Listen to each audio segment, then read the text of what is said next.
Hello, good evening, and welcome to our Thursday night episode of Brett's Old-Time Radio Show. And welcome to the absolutely glorious Costa Calada here in southern Spain. Now, look, it's all gone a bit strange here because most of our chums have now gone home. The thing is with the resort that we have a home on is it's very popular among the Scots, and it's lovely, and we've gotten very chummy and pally with them. However, the school holidays have pretty much finished now in Scotland. So everybody has just gradually disappeared. And it's become a lot quieter. It's become a lot more peaceful. So I'm currently sitting in my lounge because I thought, well, I'm going to make it a little bit of a change. So I'm now sat in the lounge, and in the background, you may just be able to hear maybe a little bit of, I think the only noise you can really hear is William, who's munching on a bowl of cereal at the moment. But look, we had a lovely evening last night. We went to the local market. There's a local artist, and he paints in oils.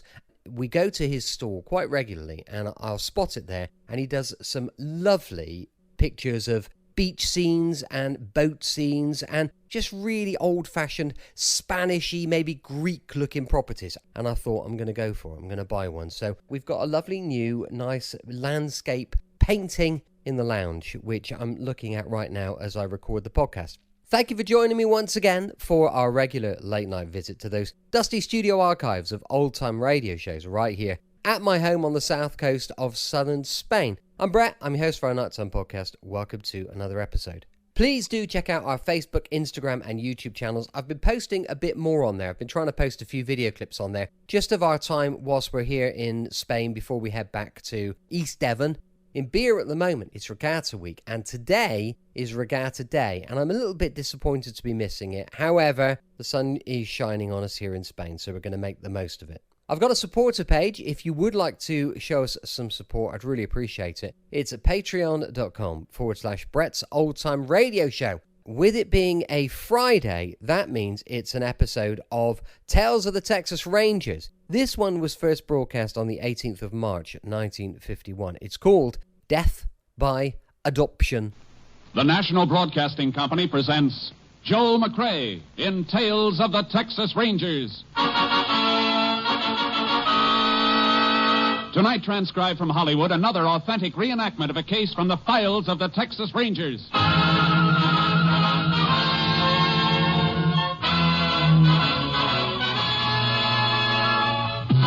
Tales of the Texas Rangers, starring Joel McCrea as Ranger Jace Pearson. Texas, more than 260,000 square miles, and 50 men who make up the most famous and oldest law enforcement body in North America.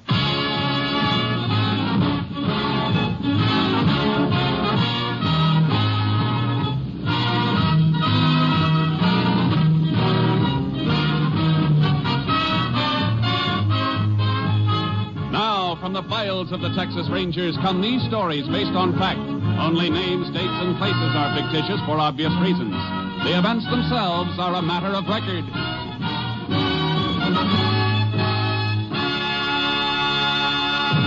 Case for tonight, Death by Adoption.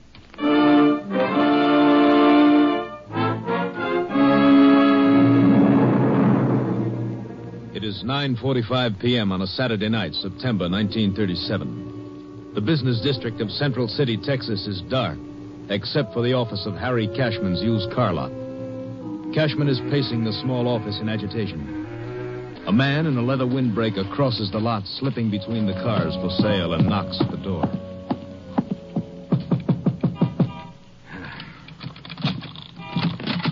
Well, howdy, Mr. Cashman. Glad to see you waited for me. All right, spit it out. What do you want this time? I'm kind of short on folding money.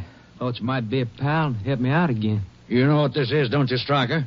The Lord called it a shakedown. I gave you $100 2 weeks ago and another $100 the month before. So I need more. Well, you're not getting more, not from me. Well, that's too bad. I'm sorry you feel that way, Mr. Cashman. I kind of thought you were a nice guy. Kind of guy I'd like to see raise my baby. Long as I can't raise her myself. Now, you leave the baby out of this. Now, you can't expect me to forget about her, Mr. Cashman. After all, she's my own flesh and blood. She belongs to me and my wife, legally, by adoption. Yeah, but you keep forgetting one important thing. I never signed no papers letting you adopt her. Your wife said you were dead. She thought I was dead. But my being here proves I ain't. And if we ever have to take this into court, Mr. Cashman, I'm Baby Ann's natural father. I got my rights, you know. All right, how much? Reckon 100'll see me through again. I'll give you 500. Why, it's better. Now, just a minute. I'll give you 500 if you sign a paper waiving all rights to Baby Ann. I ain't signing nothing. I like our arrangement just the way it is. It's working out fine. If you think... Well, go ahead, Mr. Cashman, answer it. May be business, and I'd like to see you do a good business. For the baby's sake, you understand? Hello. Harry, why aren't you home? It's almost 10 o'clock. Oh, I'll be home in a little while, Hazel. Something came up. You sound worried. Is anything wrong? No, of course not. The baby wanted to wait up for you. I let her stay up till 8:30, but by then she just kept rubbing her eyes and her nose and saying, "Where's my daddy?" till she couldn't hold her little head up. Well, I'm sorry, Hazel. Give her a kiss for me. I'll be home in a little while. Harry, are you sure there's nothing wrong? You sound like you're upset about something. Oh, it's nothing. I'm just tired. I'll see you in half an hour. Well, all right, dear. Goodbye. Goodbye, honey. That your wife? Yes. Never did meet her. Maybe we ought to all get together, have a little talk. Huh? Stryker, if you try that, it's the last talk you'll ever have. What are you trying to do? Your baby's got a home, a good home, and we love her. We've been married 15 years, never had a child of our own. And now we've got her, and she's ours. Well, if we ever lost her, we'd have nothing to live for. Haven't you got a heart? Well, I can see I made a big mistake, Mr. Cashman. I should have started seeing you a lot sooner and a lot oftener. Now, what do you mean by that? That from now on, I'll be around every Saturday night to pick up my $100. And I'll take tonight's payment right now. Why, Don't be a fool, Mr. Cashman. I'm younger and a lot stronger than you. Now, don't get yourself hurt. Now, how about my money? All right, Stryker. There's your 100. And it's the last you're getting. Now, get out of my sight and don't ever come back. Because if you do, I'll go to the police. I'll spend every dollar I've got fighting you. I'll prove what you are. I'll prove you're not fit to have custody of Ann. Mr. Cashman, I do believe you mean that. I swear before heaven I mean it. So this is your parting gift to me, huh? Not much considering the size of the roll you peeled it off, huh? All right, I'll leave you alone. I'll take my payment in full right now. Dig that roll out again, toss it on the desk. I see. Now it's a gun, huh? You see it, and I know how to use it. How could Ann have a father like you? She couldn't have, not you. You've never proved you are her father. You're getting real bright tonight, Mr. Cashman. Now get the money up on the desk. I'm not going to give you another dime, Stryker. All I'm going to give you is what you deserve. Get away from that phone. I'm going to call the police. You ain't calling anybody. Rot. Maybe I'm stronger than you think. But you ain't stronger than that. Now, give me that money. Maybe you should have confided in your wife. You see, you're still the only one who knows about me, and you ain't never going to tell anyone else. Thanks for the final payment.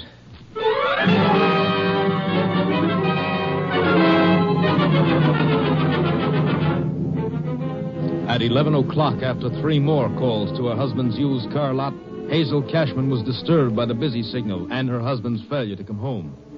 A phone company check showed the line was not in use. Hazel Cashman called the police.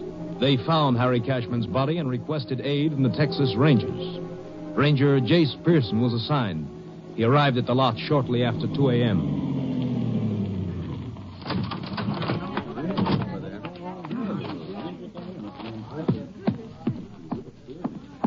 Alfred, there's all the information I can give you, man. Howdy, Ranger.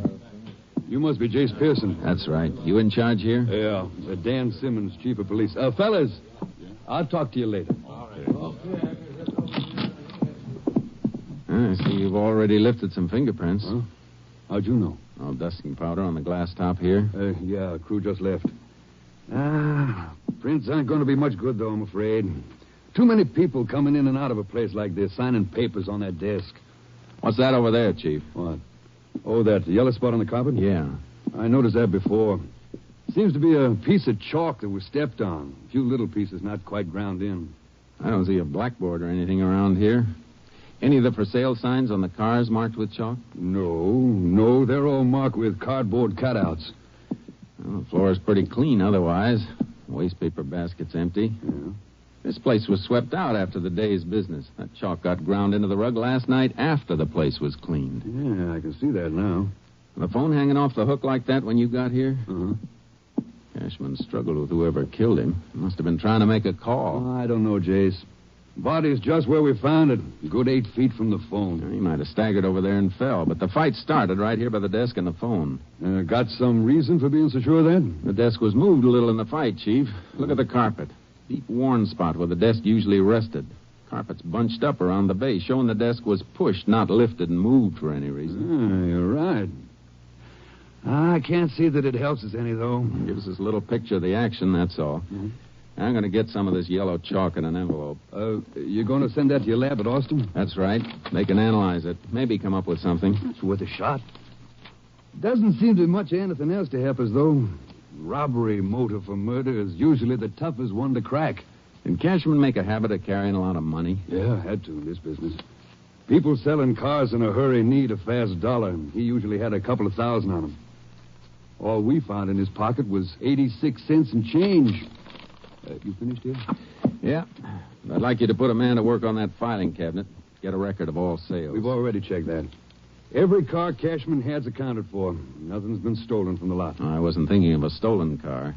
I just want a list of recent customers. Oh. Somebody might have bought an automobile he wasn't happy with and come back to get even. Could be, but I'm afraid that's a blind alley, too, Ranger.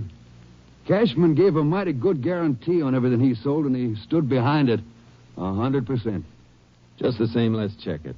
I want to examine every reason he might have been killed 100%.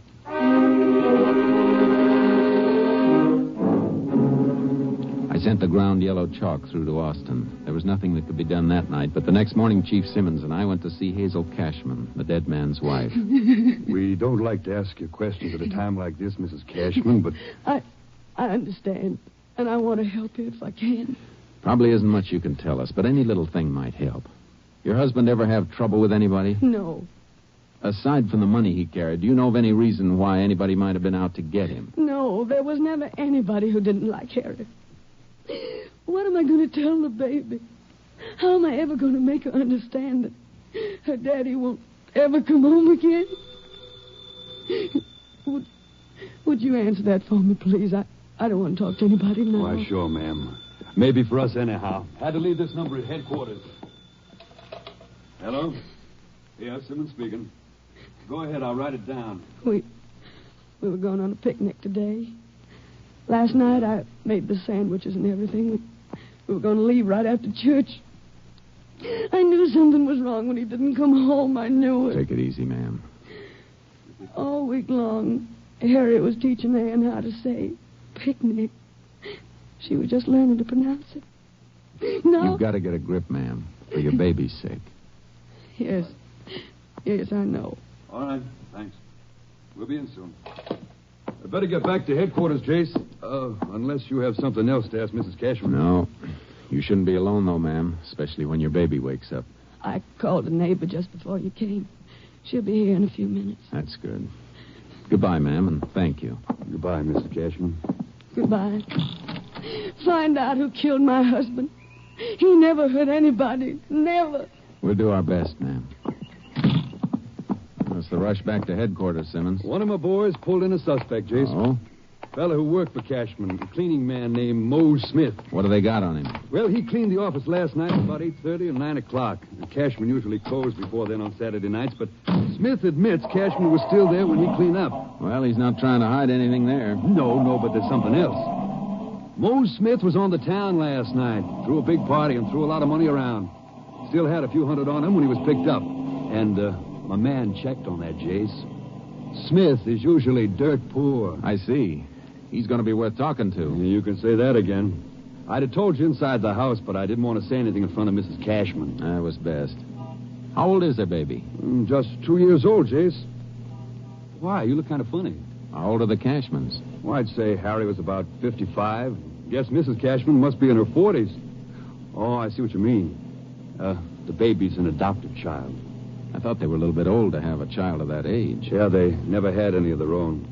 A couple of years ago, they took in a poor girl who'd lost her husband. Ann was her child. Cashmans took to the kid right off. Then the mother got sick, and when she knew she was dying, she agreed to let the Cashmans adopt the baby. No kid ever got a better break, believe me. I gathered they were pretty crazy about her. Plenty crazy. Why, if that kid even sneezed, Harry Cashman would be ready to charter a plane and fly her to Mayo Clinic. They wrapped their lives around her, just like she was their own. When you feel that way about a kid, it is your own. Loving them is what makes them belong to you. Yeah, you can say that again. Say, any messages from my headquarters in that phone call you took? Oh, Jace, I forgot. I was too hot about my man picking up Mose Smith. Your lab phoned in a report on that chalk. Any lead? Well, I don't know under the circumstances, but it wasn't an ordinary piece of chalk. Analysis showed that it's a special type that surveyors use for marking. Surveyors, huh? Yeah. Isn't likely that a janitor would be carrying the kind of chalk used by surveyors. Oh, it might have come from any place, Jace. A customer might have dropped it. It was dropped and stepped on after the office had been cleaned. Maybe our case against Mose Smith isn't going to be as strong as it looks.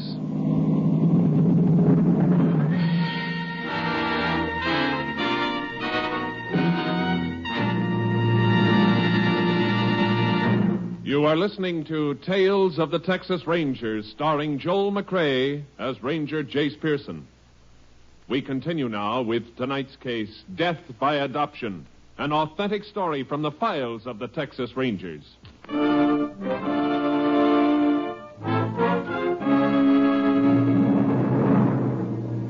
At the city jail, Mose Smith was being held in an anteroom. The day was cool, but beads of sweat stood out on his forehead. If he was innocent, he didn't look it. I began to forget about the surveyor's chalk. Come on, Mose. Where were you last night? I was at a party, Mr. Simmons, at my own house. And where were you before the party? I was working for Mr. Harry Cashman at the used car lot. Everybody knows I work there. What time did the party start, Mose? After 10 o'clock, sir. And later we left my house and went a few other places. With you paying all the bills? Well, is that right or isn't it? That's right, sir. I don't remember much about it. Next thing I knew was this morning, and a policeman woke me up and brought me down here. What time was it when you left the car lot last night? Oh, I worked almost 9 o'clock, sir, cleaning up like I always do. Was Mr. Cashman all right when you left the lot? No, sir, he wasn't. Mr. Harry was always mighty nice to me. But somebody called him on the telephone. He didn't say much to whoever it was. Then he slammed the phone down real mad, and he hollered at me to hurry up and finish. He ain't never done that before, sir. Then when I got done and was ready to leave, he told me he's sorry he yelled at me like that. What'd you do then? I did some shopping for the party. Got some food, a couple of jugs of Sweet Lucy. Where'd you get the money? Spill it, Mose. Cashman was robbed, and you had almost $300 on you this morning when you were picked up. It was my own money, sir, honest. You never got that kind of money working on a used car lot. 3 days ago, you were broke. You borrowed $2 from your landlady. You better count for that money, Mose. Where'd you get it? Oh, well, from the numbers. Numbers? You mean you've been gambling on the numbers racket? Yes, sir. And yesterday my number hit, 424. I got my $500.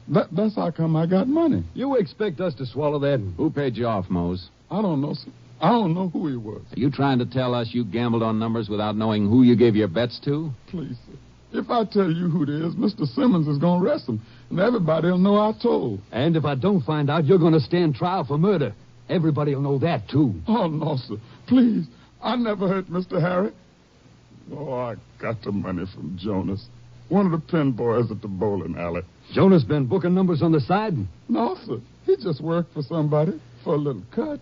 All right, Mose. We'll check on your story. And it better be true. I told the truth every word.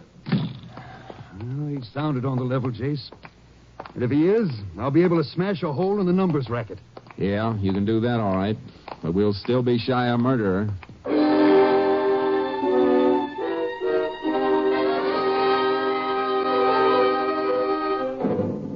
Simmons staked out the bowling alley where Jonas worked as a pin setter. Mose Smith had told the truth all right. The pin boy confirmed it when he was arrested for possession of slips made out by bettors playing the numbers. We were back to a single clue again. the yellow chalk. We've checked the only surveying crew in the city, Jace. Every man working on it had an alibi. All surveyors aren't in the city. That killer could have come from any place in the county. No road building projects underway, and only other surveying crew we've been able to trace is the mapping crew down in the Big Bend. Not going to be easy to get to. I'll get to him. Wherever this car won't take me, the horse and the trailer I'm towing will. Well, you leaving right away? As soon as I can drop you at your headquarters.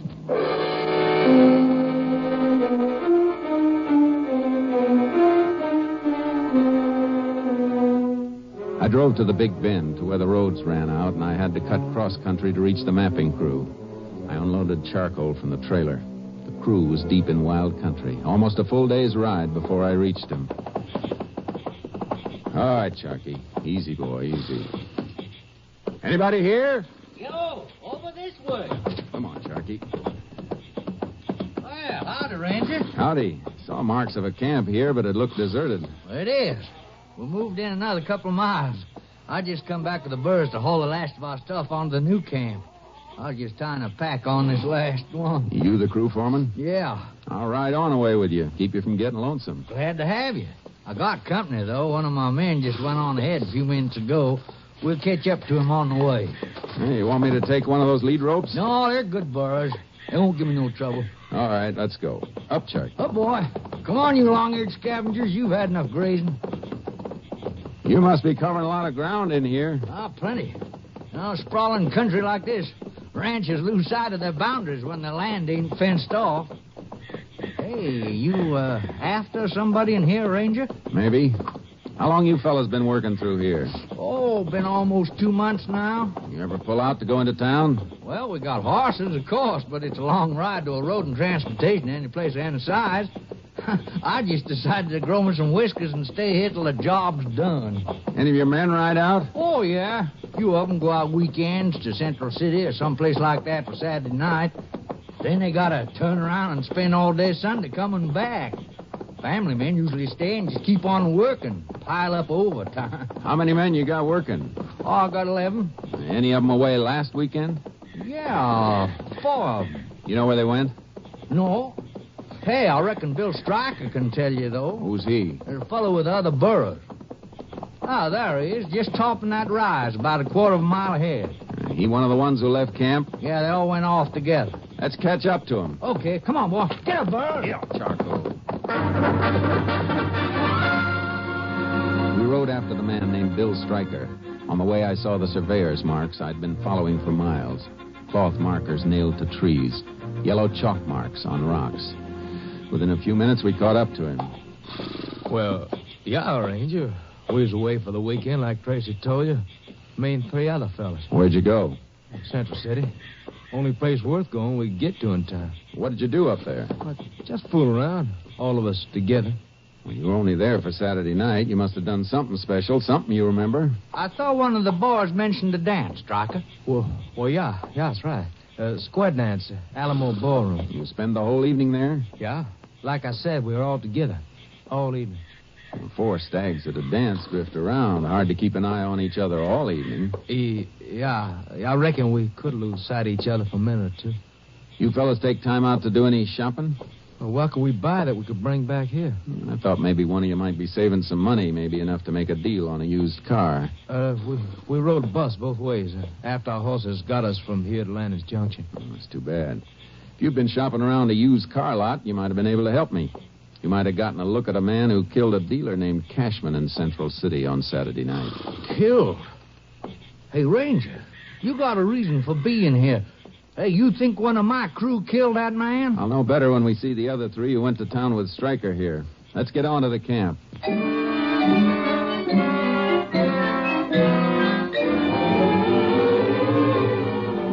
It didn't help. They all told the same story. There were gaps, times during the evening when they drifted away from each other, but they couldn't pin it down to any specific time on the clock. I didn't have anything to take them in on, singly or together. They knew it, and I knew it. I camped with them overnight and headed back to Central City Police Headquarters. Oh, howdy, Chase. How'd you make out? No good, Chief. Yeah, we haven't turned up anything new either.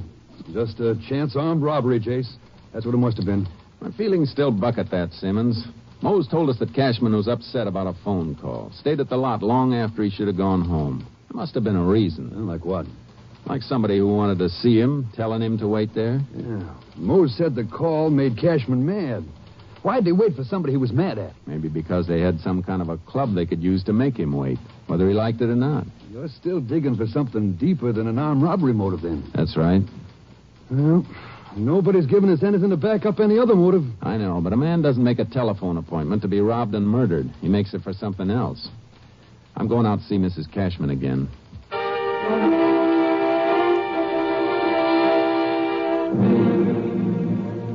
When you called your husband last Saturday night, it was almost 10, you said. What makes you think he was upset? When you're married to a man for 15 years, you just know that's all. But he said there was nothing wrong. Anything like that ever happened before? His not coming home, acting upset? Yes, it did. Twice before. Once was almost 2 months ago, then a couple of weeks ago. Those other times, you remember what day they happened on? Can you remember if it was always on a Saturday? Yes. Always, all 3 times. But I don't know why. I don't know what was bothering him. Oh, how'd he react? He was nervous, irritable. It surprised me the first time. Harry had never been that way with anybody. He snapped at me, the hired girl, apologized later, but the only one he didn't snap at was the baby. He just seemed to want to hold her in his lap. Just sit there and rock back and forth, holding her. And then during the night, he kept getting up, going to a crib to look at her. I see. Ma'am, did your husband ever say he was worried about somebody trying to take little Anne away from you? Why, no. Who could take her from us? Both her parents were dead.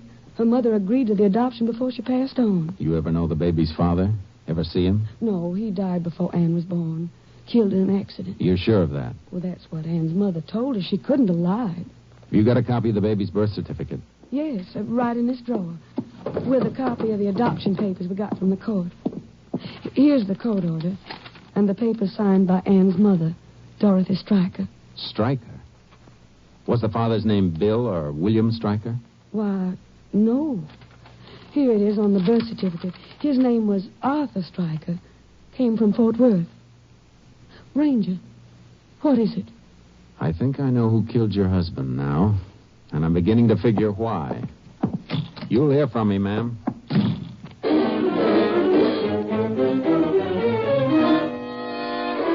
I headed for the Big Bend, making a radio check with KTXA, asking the station to contact the Fort Worth police on possible relationship between Arthur and William Stryker. The answer fit. They'd been brothers. But William Stryker had a criminal record. It was late afternoon when I mounted charcoal for the ride into the surveying camp. I reached it at about 3 a.m., dismounted, and slipped into the office tent. Tracy. What the? Shh, quiet. It's me, Pearson. Boy, you scared me. Shh. Why'd you come back? Not all your boys were square dancing at Central City. Where's Stryker sleeping? Oh, Stryker, huh? That's right. Out back, near where the horses are hobbled. We better be careful, Ranger. He's got a gun. Good. A test can give me the final proof I need if it's the same gun that killed Cashman. I'll come with you. If he wakes up before I get to him, you hit the ground and stay there, no matter what happens. Don't worry. I'm a surveyor, not a hero. There, under that tree. Branches and the moon got it all in shadow, though. He's not here. Somebody's trying to get away with one of the horses. Come on. Oh, he must have seen you out in the moonlight crossing to the tent. Get away from that horse, Stryker. You're in the light now. I can see you, too. There's something you won't say. Oh, Ranger, you're hit. Drop. Got him. Be careful. It might be a trick. Are you other men? Stay down. Don't move. Oh, it's no trick, Ranger. Oh, he's hit more than once and bad. I don't want to die. Don't let me die. Better get whatever first aid stuff you have. Try and patch him up. You're going to need some work, too. I'll be all right. You men can get up now. Need a couple of you to make a litter. You need it to take him in. Easy, Ranger. I got you. Oh, men will have to make 2 litters. You need one yourself.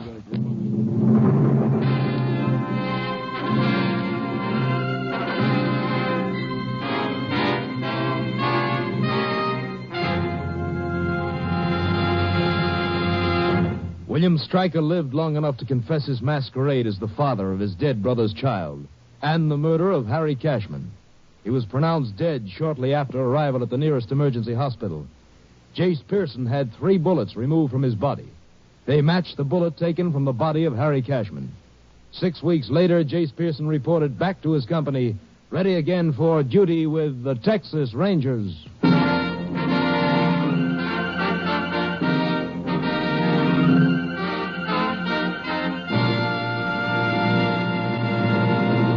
And now, here again is the star of our show, Joel McCrea. There's a story about one of the first Texas Ranger captains whose outward appearances seemed to be little more than a boy. One of the Rangers in his command, a big, raw-boned, muscular fellow noted for his complete lack of fear, was asked by a townsman, "How come a big fellow like you takes orders from him? Why, he ain't even got enough of a beard to need shaving." The Ranger looked at the townsman. "Maybe he hasn't got much of a beard," the Ranger admitted. "But when we go out after a gang of bandits with him outnumbering us 3 or 4 to 1, I never yet heard the captain say, 'Go get 'em, boys.' He always says, 'Come on, men, follow me.'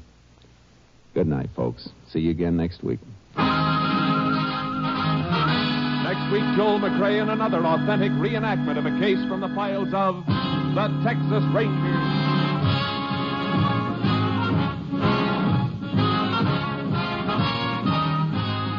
Joel McCrea is currently seen starring in the Universal International Technicolor production Frenchie. Tonight's cast included Tony Barrett, Joe Kearns, Tom McKee, Roy Glenn, and Barbara Luddy. This story was transcribed and adapted by Joel Murcott, and the program was produced and directed by Stacy Keach. Hal Gibney speaking. Welcome back. Hope you enjoyed our latest adventure with the Texas Rangers. And don't forget, we're going to be back tomorrow with Steptoe and Son, going live from 5 p.m. GMT. You can email me on brettorchard.co.uk if you fancy it. As I mentioned earlier, we've got a supporter page, and if you could show some support, that would be absolutely, well, that would be amazing. It's at patreon.com/Brett's Old Time Radio Show. Thanks for listening. I'll be with you 7 days a week, each and every week, and I'll see you tomorrow on Brett's Old Time Radio Show. Love you. Bye.